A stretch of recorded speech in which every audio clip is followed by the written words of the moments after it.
Good evening and welcome to the late edition. My name is Oliver Dixon. Thank you so much for being with me this evening. Really do appreciate it. Coming up on the show in this hour, the ANC has been given an ultimatum by the Patriotic Alliance that should its candidate for the MMC position of transport in the Johannesburg City Council, Kenny Kunene, not be reinstated by Tuesday, that they'll walk out. We're going to be talking about that a little bit. The Democratic Alliance has elected, or at least nominated, the mayoral candidate for the city of eThekwini in next year's local government election. We're going to be speaking about both those conversations with Prof. Bheki Ngomezulu, political analyst, this evening. And then a little bit later on, a lot happened at the United Nations and on the sidelines thereof pertaining to security stability in the Middle East. There was a walkout during the speech of Benjamin Netanyahu in the General Assembly chambers. More importantly, there was the two-state summit that took place on Tuesday this past week.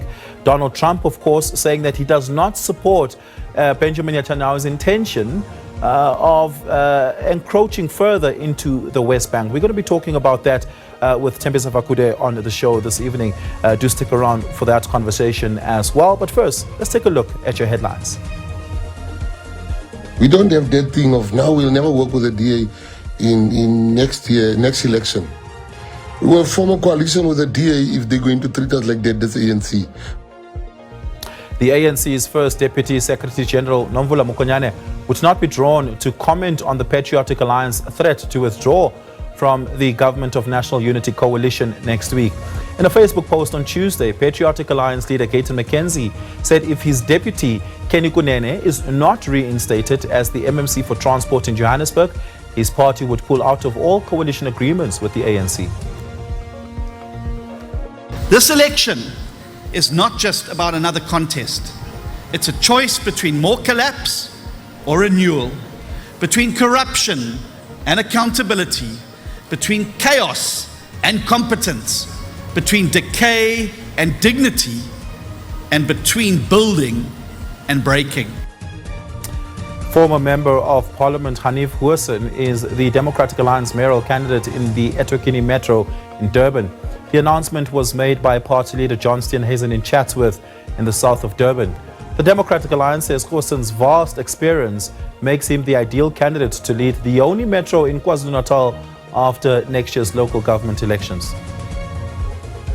We welcome the judgment or the court order of the 22nd of September 2025, particularly because the former chairperson has been employing all sorts of tricks to drag this. The Ingonyama Trust Board Deputy Chairperson Advocate Linda Zama says investigations of alleged corruption and irregularities involving former board chairperson Sipho Jerome Ngwenya are in an advanced stage.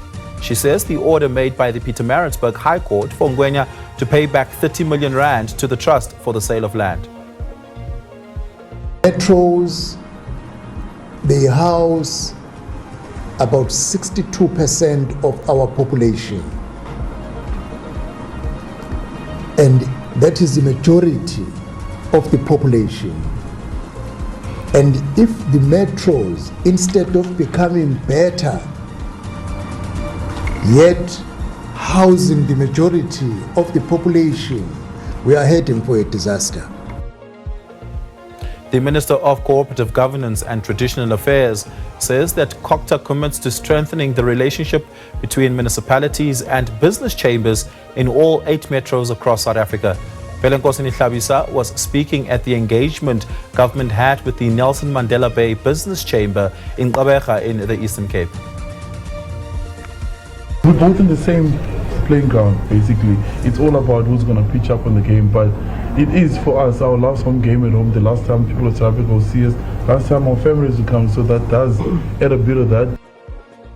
South Africa's Rugby Championship title defense is on the line as they face Argentina in their final home match of the season in Durban. The team, determined to give fans a memorable send-off, is treating the semi-final as a must-win game to continue their legacy of winning titles in the regional tournament.